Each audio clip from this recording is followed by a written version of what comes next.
Boas, pessoal.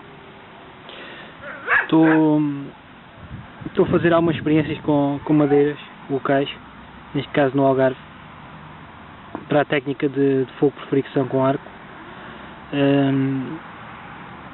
Posso confessar que nunca tinha feito fogo com arco aqui no Algarve. Nos Açores fiz várias vezes com madeiras de lá. Agora aqui tinha tentado e nunca tinha conseguido. Penso que descobri a madeira ideal. E a madeira ideal para o fogo com arco é figueira. Figueira normal. E tenho aqui, e vamos tentar fazer o fogo com arco. Para o fogo com arco, nós devemos procurar ter cuidado com as madeiras que escolhemos para a base e para a pua. Tudo o resto é indiferente a madeira. No caso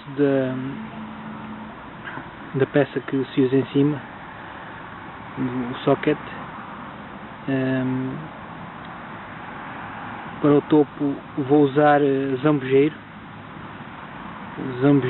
que é a oliveira brava, que é uma madeira bastante dura, e para além disso é oleosa, que ajuda na lubrificação do topo.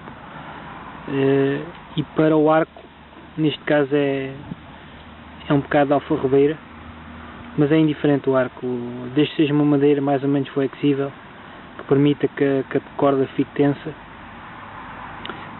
servirá para fazer o arco rodar.